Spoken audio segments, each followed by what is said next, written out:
My childhood was always filled with fun. When I was a young boy, boredom was a very rare occurrence. This was the case mainly because of how much time I spent being happily occupied with either my Nintendo 64 or my Game Boy. I was a master, the undisputed champion of every game I owned for those systems. Occasionally there would come a time where perhaps the 8-bit graphics and sound of Kirby's Dream Land or Super Mario Land would leave unwanted lasting impressions on me, while I was trying to have pleasant dreams during the night. Sure, those games could contain some spooky qualities, but that was never a difficult obstacle to overcome. I thoroughly enjoyed myself with my collection of games, and life was relatively carefree and tranquil. Eventually, I lost track of where I kept those consoles, somewhere in my family's new home, when we moved out to a new part of the neighborhood. At first, it didn't have much of an effect on me, and I learned to occupy myself with other things, but I encountered immense feelings of no nostalgia years later. The very thought of not having those incredible systems any longer filled me with depression and an insatiable desire to revive my younger years. I was 15 years of age. It was a nice summer weekend, and the sun was beckoning me out my front door to bask in the beautifully shining weather. So I decided to take a leisurely bike ride through my old neighborhood, which was thankfully not that far from where I live currently. Of course, I had to stop by my old house to see how everything was faring in my original cul-de-sac. It stood right where it had always been, at the end of the circle, but for some reason everything had an empty sense. A tumbleweed drifting across the asphalt which have complemented the set perfectly. The whole area emitted a ghastly vacant aura. I noticed something else. My former house's garage was open, and even though no one was there, it appeared to be advertising a yard sale. I parked my bike and nonchalantly strode up to the driveway to view the collection being displayed. There was no price tags, no percentage labels, not even a box to hold profits. There was only a sign that read, "Everything no charge." There was also the thrilling moment in which I had located a small chest full of Game Boy cartridges sitting on the main table. Sure enough, right next to the chest was the device itself. I practically jumped for joy. I only had to wait for the vendors to return so I could ask for it. Then I could relive a small portion of my childhood. But there was still no one there. Even after I rode my bike around different streets and returned to the unusually eerie cul-de-sac after time had passed. Unable to wait any longer, I completely disregarding the ominous setting around me, I decided to take one of the cartridges and the Game Boy console itself. I barely felt any guilt because of the overwhelming feeling of excitement rushing over me as I pedaled as fast as I could back to my own house. As I left, there was another feeling that left a shiver running down my spine. It was as if a pair of eyes was watching silently from the window of my old house, a witness to my theft. That still wasn't enough to faze me. When I got home, I immediately rushed to my room to examine what I had brought back. The Game Boy looked like any other. It had the texture, the button arrangement, the classic green colorless screen, the cartridge slots, it was perfectly normal. The cartridge, however, was slightly different. It was shaded a darker grey color than the others. I had looked at inside the chest. It displayed the usual Game Boy engraving on the front, but the label was torn off almost completely. The only words I can make out legitly near the top of the cartridge was Super Mario Land. This is fantastic. I can't believe I picked up one of my absolute favourite games out of all the others in the chest. Can this day get any better? Little did I know how the next handful of events would unfold, and little did I know what series of heart-wrenching, horrifying moments I would experience to leave me scared and shaken to this day. I loaded the cartridge into the Game Boy and turned the power on. At first, I thought I would never have to reinsert the game because of what appeared on the screen. It displayed the word Game Boy with a familiar 8-bit chime. But there was a black bar underneath the letters which normally meant taking the cartridge out and blowing on it so that it would function normally. The word Nintendo would replace the black bar in order to let the player know the game was functional. However, it continued to the title screen. I shrugged it off and smiled at the classic title artwork of Super Mario Land.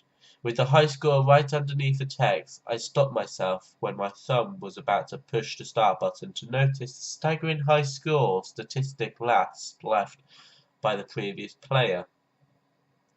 It was 999,999, the maximum achievable score in the game. I sat on the bed blinking with a dumbfounded expression at the huge number for more than a few seconds and pondering, how is this possible? Was the previous owner better than me? As a kid, nobody ever went farther than I could. I shook my head and dismissed it. The demo began playing, so I pressed the start button once to take me back to the title screen, and another time to start a new game. In the meantime, I was contemplating on whether or not this was safe, and reminded myself on how I was a thief. But then I also remembered how nobody ever appeared to assist me, and the sign clearly indicated that everything was free. Besides, the game practically called on me. I have to answer it, and I won't turn back now. I engaged my concentration and focus as I controlled the Mario sprite when I entered the beginning stage, expertly weaving in and out of every Goomba, Piranha Plant and Koopa that dared to stand in my path. Before I knew it, the first stage had been cleared. Yes, still got it. That other player better watch out, I'm about to top his act. Once the second part of the first level was finished flawlessly, I entered the boss stage to speed the process up towards arriving the enemy's lair. I punched through a block at the very top and walked above all other obstacles harmlessly on a long stretch of blocks. I still had an abundance of time and relatively high score for someone who hadn't picked the game up in years. However, I noticed a few strange things. The soundtrack would either skip a beat or repeat a note in the melody in periodic 30-second intervals, or fail to loop and follow with a short moment of silence before starting again. Then I encountered what seemed to be a glitch right near the enemy when there were no more obstacles below me on the brick path, which oddly began to stretch outward as I kept strolling, and an endless string of coins appeared when Mario was walking. It continued as if it was the last forever. More than 60 seconds had passed, things finally returned to normal, and no more coins were there. Weird. I don't remember this. Oh well. It's probably because it's been a while. Everything else seems normal. I observed the number of coins I collected. There were a total of 200 accumulated, enough for 2 extra lives. I had felt satisfied at hearing the repeating jingle of collecting coins, and it had saddened me slightly when there were none left to collect on the long brick stretch. But this still didn't feel right. Something seemed suspicious. These bugs were increasingly beginning to pop up more often, but I took a deep breath and exhaled, once again shrugging off an odd occurrence. The boss was one more scroll over, so I moved to the right and confronted him. Sure enough, there he was, same as I remembered. I dodged fireballs shooting from the Sphinx's mouth, jumped onto the platform, and reached the other side of the bridge to bring the boss down to the ground. Down to the ground? Wait, down to the ground. That was what it had appeared to be. There was a pained expression on the Sphinx's face as he remained on the ground for a few seconds before he flashed a few times and faded out. There was no sound. Was this supposed to happen? Normally he was supposed to disappear in explosion-like animation. As Mario entered the next room, the text appeared across the screen as he stood in front of the counterfeit Princess Peach. But it was not the familiar expression of gratitude. The text read, "Thank you, Jack." The capital letters slowly erased themselves. The Peach figure transformed into the insect. But instead of hopping out of the screen, the sprite seemed to shuffle along the ground at a sluggish pace until it finally inched out of the background. My stomach had lurched, and my blood became chilled. It displayed my name in the text inside Mario. There was also Daisy at the end of the message, like there was supposed to be. Blinking shockingly at my Game Boy, I contemplated the game's programming and wondered if there was legitimately something wrong with it. Then again, perhaps it was simply a cartridge with a tendency to glitch often. I reluctantly decided to keep progressing. During the next few stages, I proceeded cautiously regarding the background textures became distorted at times, and my name would appear for a split second in the area where my score was supposed to show. The soundtrack continued to glitch in the same manner as the first boss battle stage, but the Mario sprite remained in normal, as well as the enemies. They were the only faults I encountered until after the second boss stage. I had gotten fairly used to those, but it was beginning to make me nervous. Once the next boss was defeated, a different message on screen. "Jack, you have found me." Once again my somersaulted. This wasn't normal. I was feeling tired from the long bike ride, so I hastily decided to give the game a rest and get some shut-eye, hoping it would be normal the next time I give it a try. In my dream, only thing I saw was Mario's sprite standing motionlessly, giving me a fixed glare seemingly filled with fear and desperation, and repeating the same phrase. "Jack, you have found me. Jack, you have found me. You found me. Found me." I awoke near midnight. My room was normal, but my eyes could still make out the silhouette of the haunting Mario sprite. My desire to relive my childhood was replaced with the desire to get the game over with as quickly as possible. Sorry, be it a nightmare or not. I pulled the game out and turned it on with the Super Mario Land cartridge inside of it. The startup screen displayed the same black bar underneath the Nintendo text, but it seemed to hesitate before slowly fading into the Super Mario Land title art. There was only the text, Super Mario Land. Everything around its border was shaded completely black. The sight filled me with dread and caused a bead of sweat to trickle down my face, but I hesitantly started another game. The normal game commenced, but there was no music, there was no obstacles, pipes, enemies, clouds, blocks, nor gaps in the ground to jump over. It displayed my name in all capital letters right next to my score, which was showing digits randomly every second.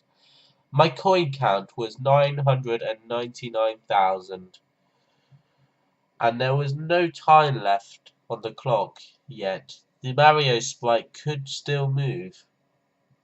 Then the sprite moved back into the title screen, right where everything froze. A horrid sound bit, one which resembled a car engine, slowly down gradually, progressively grew louder as the 8-bit buzzers ensued.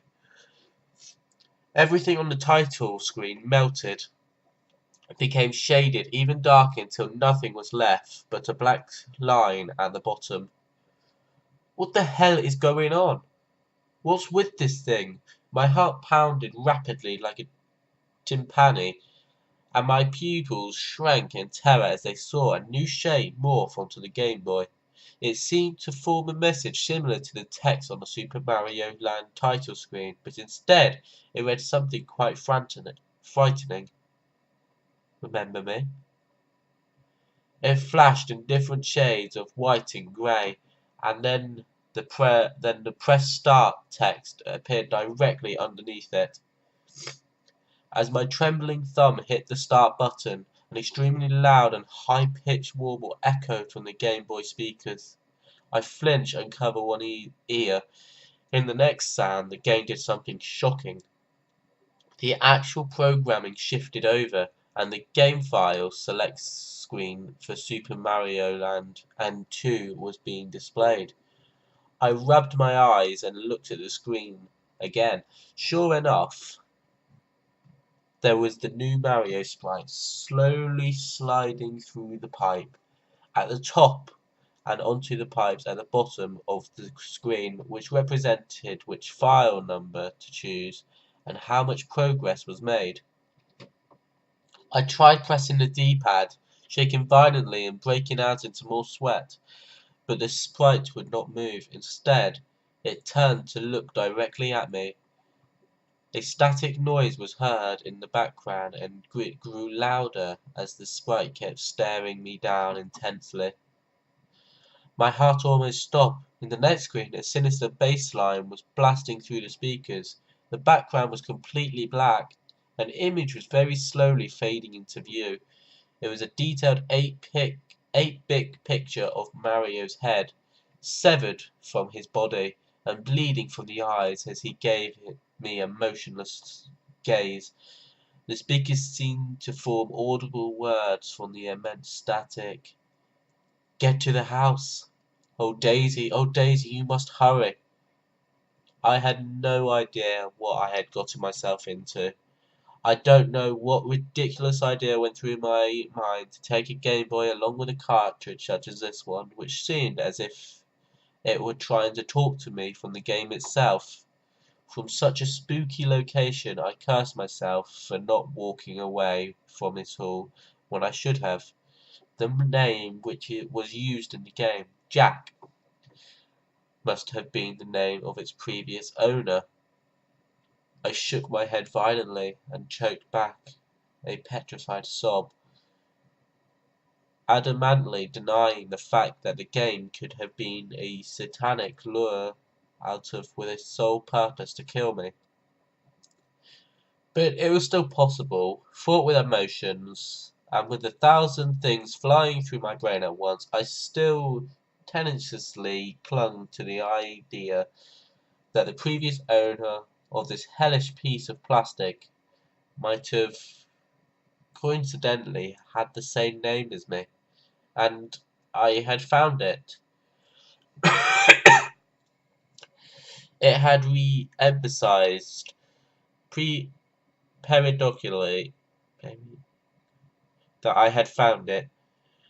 Damn right I had, whatever it was, and I was also one step away from destroying it.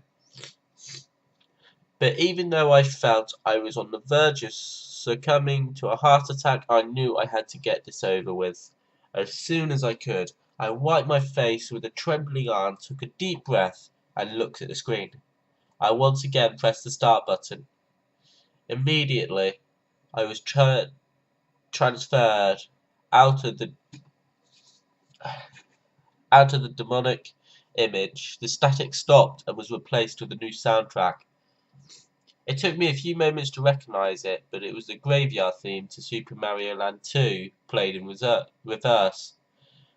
Mario's sprite appeared in a dark cave, but it didn't look like the same sprite at first sight. He had acquired old age, his suit and overalls were white, and his expression looked quite exhausted. When I pressed left and right on the D-pad, Mario had sort of an odd, awkward stride that did not look similar in any way to how he ran in either of the Super Mario Land games. His appearance was downright sickening. The counters on the screen were also, as expected, very screwed up. I had no lives left, but the time began continuing to negative seconds, and continued doing so throughout the mysterious level. The coin counter was, to my horror, set at 666. There was no score counter, only my name spelled in all capital letters on the other side of the screen. I was forced to disregard these statistics. I went to the right and progressed very deeply into the cave, with a haunting reverse music accompanying my every step. There were no enemies, but there were numerous dead ends, and rat pipes eventually caused me to realize it reassembled a labyrinth. I also noticed that every time I entered a warp ride to enter into a screen, the same image of Mario's severed 8-bit head would appear in the transition, making matters much harder for me to deal with. Please, let this go faster. Please, make this hell go away. I never wanted this. I wiped a tear of despair out of my eye and went further inside the cave. At this time, I had made considerable progress. It was also at the same moment a dialogue box appeared, typing message in all capital letters.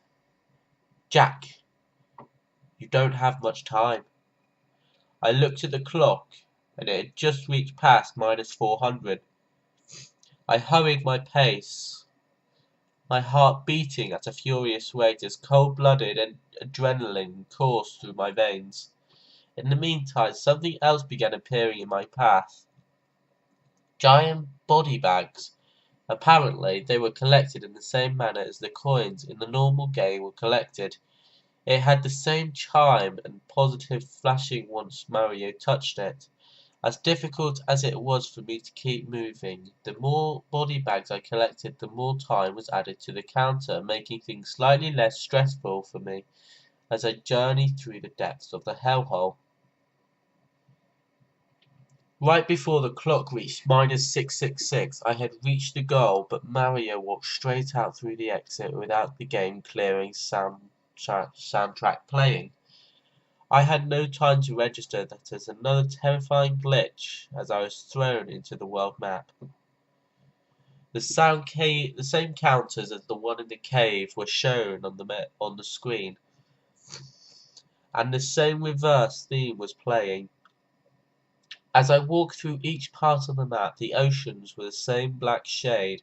I passed by the locations of every zone as they were originally supposed to be there from the regular game, but they were non-existent. The only two parts shown on the world map were the shattered remains of Wario's castle and the haunted house zone. Seeing the haunted house zone was my only choice. I muttered a few prayers and entered the zone. The Mario sprite went straight towards the boss panel. Inside the haunted house, regardless of my D-pad commands. Once he was there, the familiar level selection jingle played, and the screen faded out to white until the image of a house appeared, with Mario looking at it from afar. The back of his head was turned towards the screen. The music came to a stop. Silence ensued. I was so appalled at the screen I felt like my heart was being strangled, as it almost leaped out of my chest, and I couldn't breathe. I was stricken. A dialogue box appeared right below the house. You have returned, Jack. The house was a picture of my old home. and I also realized the cartridge's previous owner was me. The sky turned into a pitch-black blob and the dialogue box disappeared. A sinister laughing sound bit blasted through the Game Boy speakers as my old house burnt into hellish flames, becoming completely engulfed as the surrounding area ignited violently into flames as well. Mario very slowly turned his head around until his body disappeared, and the same severed head image appeared on the screen again. A wicked sharp-toothed grin spread from between his cheeks as a warbled static was belched out of full volume, pelting my eardrums with a satanic music. I turned the volume down and turned the power button off with a petrified, weakened scream, but Mario's face still smiled demonically through the screen directly at me. Unable to look at it any longer, I hunched over into my mattress as my body heaved with wailing filled with remorse, anger, depression, fear, sadness, almost every negative emotion possible. Tears streamed down my face as I saw in my mind the never-ending image of my old house bursting into a gigantic firestorm. My heart still felt as if it was being strangled, my head aching miserably and being tormented with static laughter of the damned console. After a few more moments of violent mourning passed, I heard my mother and father yell my name from downstairs. "Jack, come down here. There's something important we need you to see." I already knew what I had to do. I threw on a change of clothes as fast as physically possible, took the Game Boy, the cartridges still lodged inside a place in my pocket. I raced down the steps into the house living room. My parents were solemnly staring at the television screen as it was showing a breaking news image of a house fire close to our neighborhood. The fire was spreading rapidly, and the area looked dreadfully familiar. I didn't need to watch anymore. I rushed full speed out of my house to get my bicycle and book it, with all the strength I had left to my old cul-de-sac. My muscles screamed with tiredness, but my heart was still pounding with adrenaline, and fear-fueled energy rushed through me. I finally arrived at my old house. It was just the same as it was before. Nothing had changed. It wasn't on fire, and none of its surrounding yard or neighboring houses showed any sign of combustion. I still shook with grief as I dismounted my bike and walked up to the yard sale table. Nothing was left. Everything had disappeared except the main table and a note on it. I picked the note up and read aloud, attempting to keep my voice from cracking. "Never leave me behind." The author was clearly anonymous, but I didn't care anymore. I slammed the Game Boy with the Super Mario Land cartridge onto the table and biked away from the cul-de-sac quickly, still sobbing quietly as I pedaled tiredly into the distance. But from the house I could still hear the satanic laughter coming from the Game Boy, as if it had turned its volume back up and was now blaring the sound at maximum loudness. I made it back home. It was still around 2 a.m. I parked the bike and observed the windows. Strangely enough, the lights were turned off. My parents were asleep in bed. Disregarding that, I subconsciously snuck through the front door and went back into my own room. I had fortunately calmed down enough to stop sobbing, but my body was absolutely drained. I had no energy left to move after riding through the neighborhood at top speed for such a long time. Haunted with Mario's last impressions, I reluctantly climbed back into bed and fell asleep. I awoke the next morning and didn't remember what I had dreamed about. I didn't want to ponder upon the subject for that matter. Everything had returned to normal quite mysteriously. The morning routine went by smoothly, and my parents decided to take me to look at a yard sale advertised close to our neighborhood. Of course, it was the one at our old house, only this time it was teeming with customers and had a bountiful collection of antiques and vintage items on sale. The faces I noticed were very positive, but I could clearly remember the scares I endured the previous night. It was all I could see. I never forgot, and I never will. The original author was Pastor Unit 01, and this, my good friends, is a golden memory. Don't forget to like, share, and subscribe. I apologise for the misreadings, as I'm not the best reader in the world. So yeah, don't forget to like, share, and subscribe. I will see you in another video. This is Panda out. Bye.